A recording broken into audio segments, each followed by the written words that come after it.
전능하사 천지를 만드신 하나님 아버지를 내가 믿사오며 그의 아들 우리 주 예수 그리스도를 믿사오니 이는 성령으로 잉태하사 동정녀 마리아에게 나오시고 본디오 빌라도에게 고난을 받으사 십자가에 못 박혀 죽으시고 장사한 지 사흘 만에 죽은 자 가운데서 다시 살아나시며 하늘에 오르사 전능하신 하나님 우편에 앉아 계시다가 저리로서 산 자와 죽은 자를 심판하러 오시리라. 성령을 믿사오며 거룩한 공예와 성도가 서로 교통하는 것과 죄를 사하여 주시는 것과 몸이 다시 사는 것과 영원히 사는 것을 믿사옵나이다. 아멘. 304장 찬송합니다. 찬송가 304장입니다.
그네의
우리 하나님 말씀 잠언 이제 14장입니다.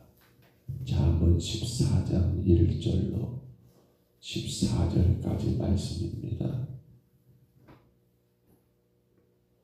잠언 14장 1절로 14절까지 말씀.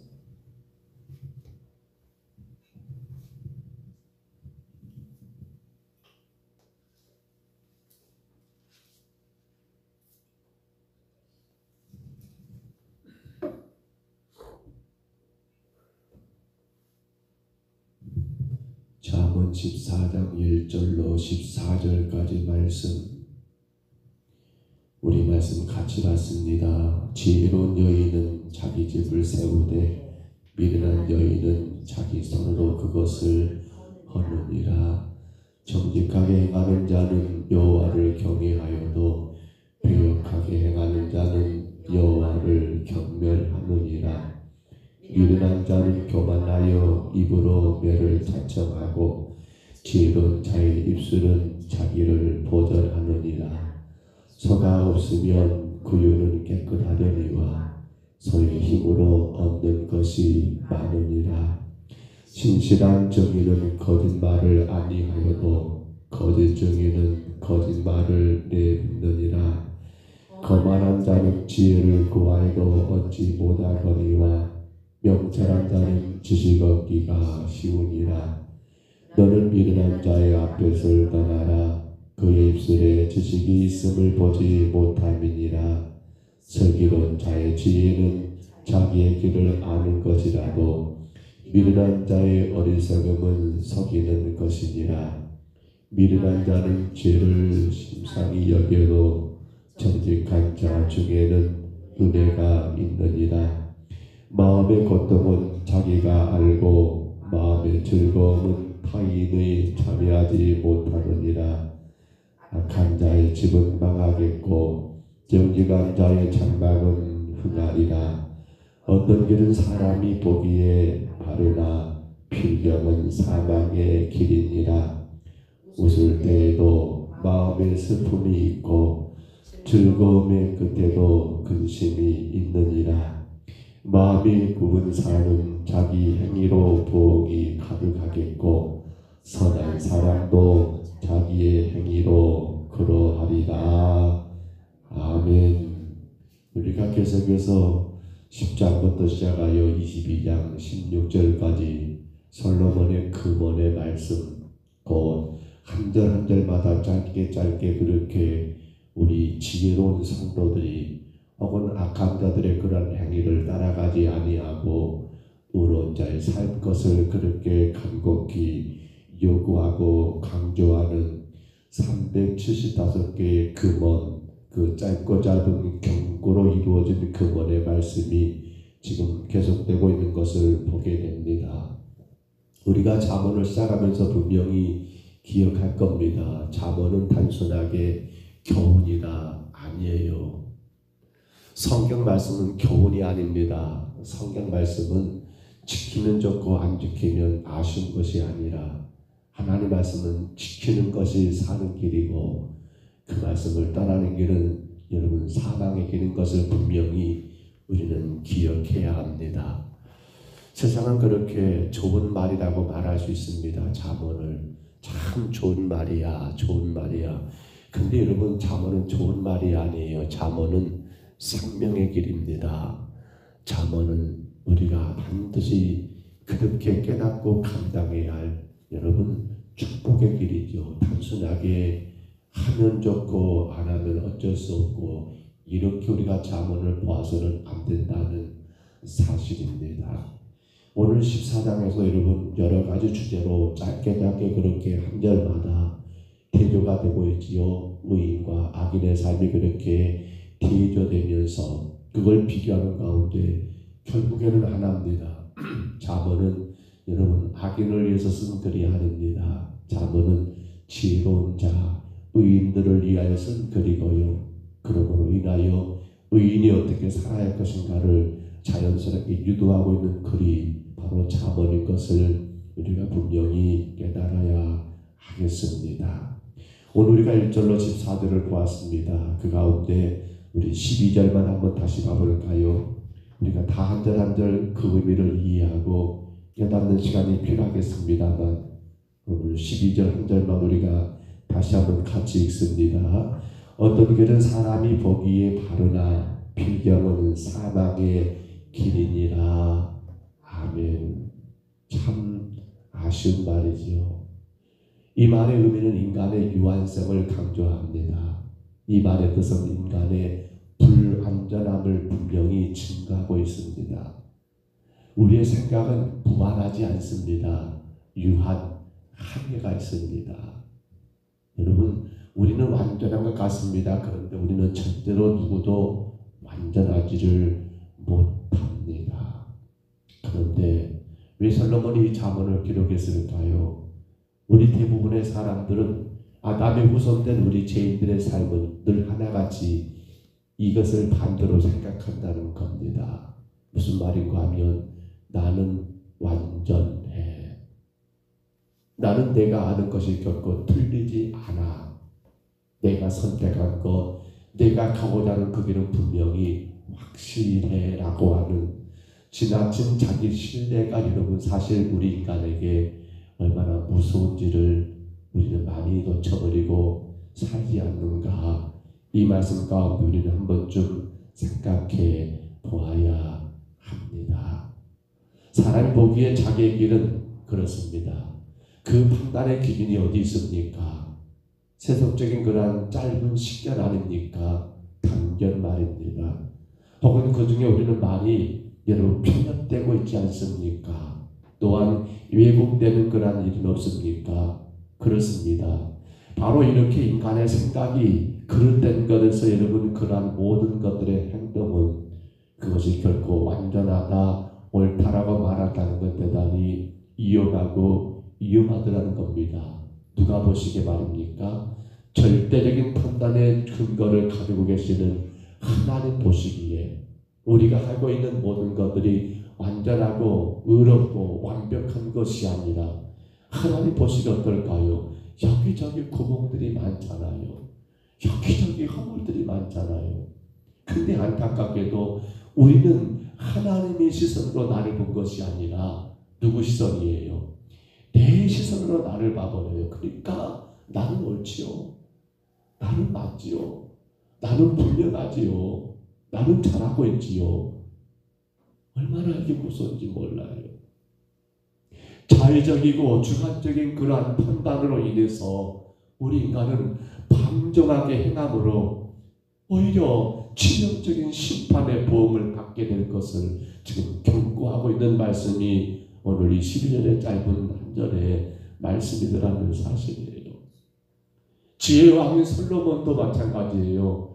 그가 그렇게 지혜가 있고 하나님이 그에게 그러한 지혜를 주었지만 지금 이 고백 가운데 그는 뭘 말하고 있는 겁니까?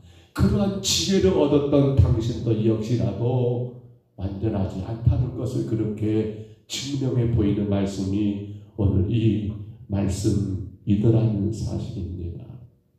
사랑하는 성도 여러분, 우리는 이러한 실수를 범해서는 안 됩니다. 우리 이러한 어리석음에 빠져서는 안 됩니다.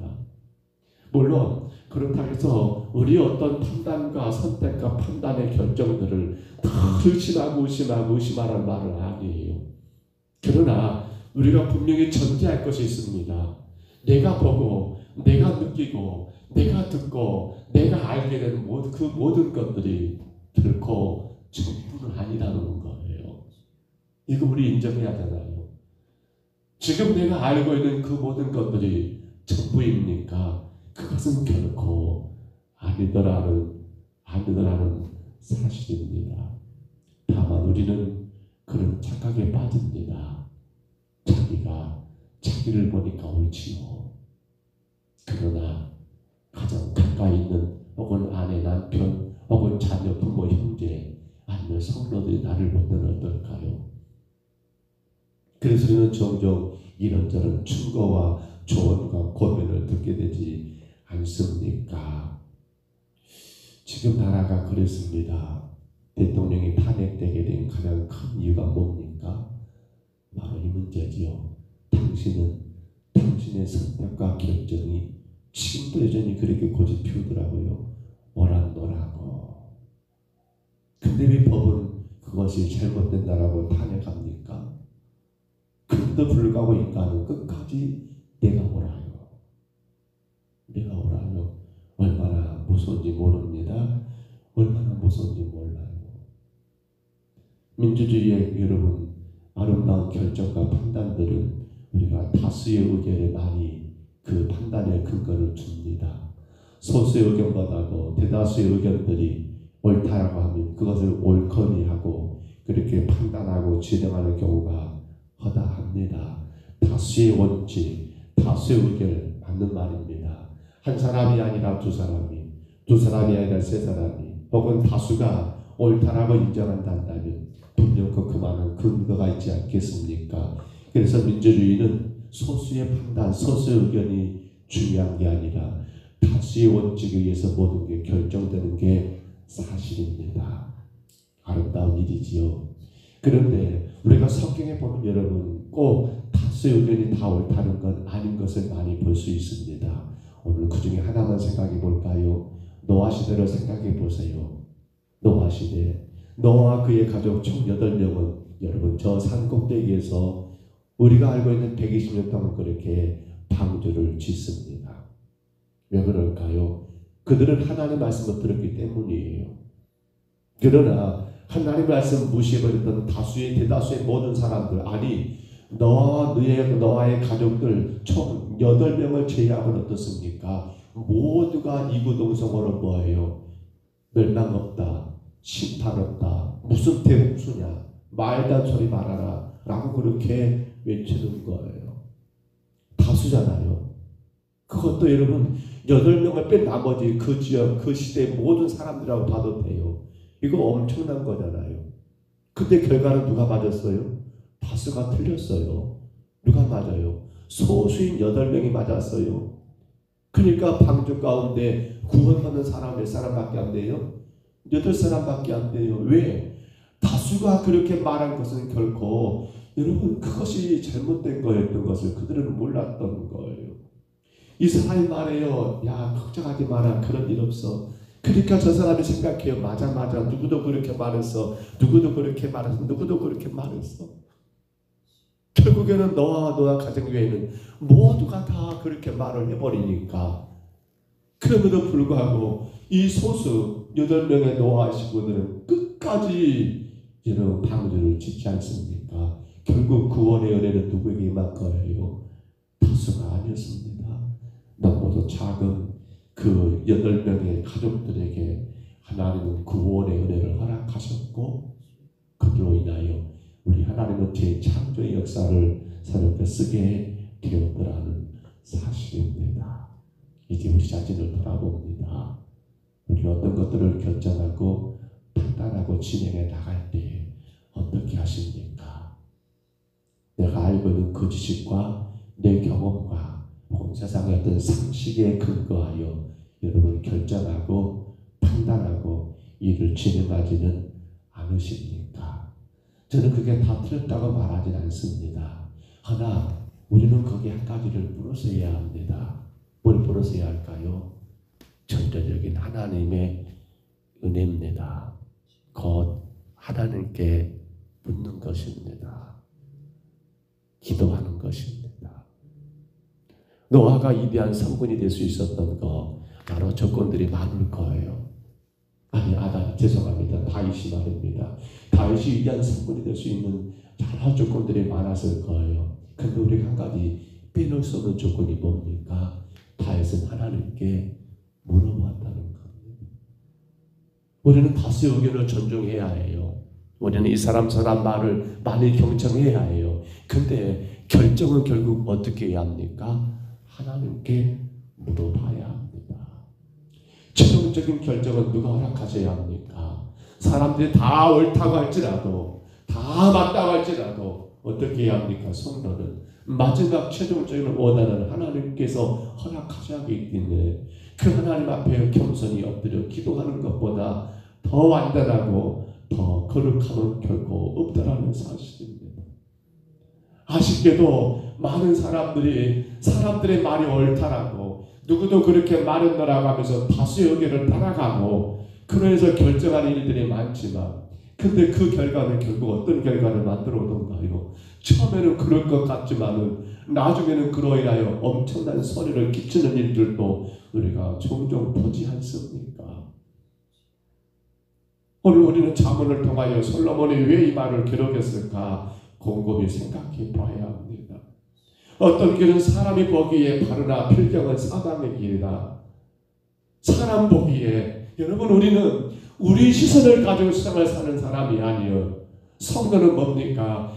내 시선, 내 지식, 내 경험으로 세상을 살아가는 자가 아니라 하나님의 시선으로 세상을 바라보고 하나님의 근거, 하나님의 뜻 가운데 살아가는 자가 성도라는 사실을 우리는 기억하셔야 합니다. 사람의 보기입니다. 절대로 안 됩니다. 아담과 하와는 어땠을까요? 선악과를 따먹을 때 야 이거 따먹으면 우리 죽어 그 생각했을까요? 아니에요. 사람의 보기에 그냥 그들의 보기에 여러분 심히 좋았던 건 아닙니까? 그 결과가 어떤 결과를 만들었던가요? 끔찍한 죄를 만든 그 결과 아니었던가? 사랑하는 성도 여러분, 우리는 우리 자신을 신뢰해야 합니다. 그런데 그 신뢰의 근거는 나에게 있지 않습니다. 하나님께 있어야 합니다. 늘 하나님께 묻고 물으셔야 합니다. 주의 뜻을 구하셔야 합니다. 예수님마저도 하나님의 아버지의 뜻을 따라 그 길을 걸어가셨습니다. 그렇다면 우리는 어떻게 할까요?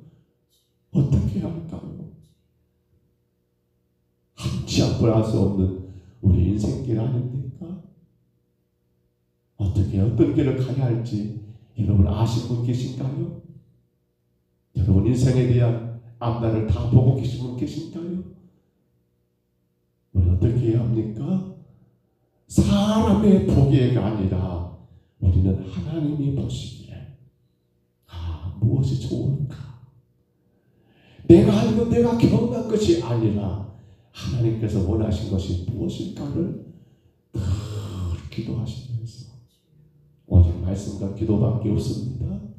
하나님 말씀에 근거하여 또 기도하고 또 기도하고 매 순간순간 어떤 거 결정할 때마다 최종적인 결정은 하나님께 물으시고 기도하는 가운데 선택과 결정하신다면 어떨까요?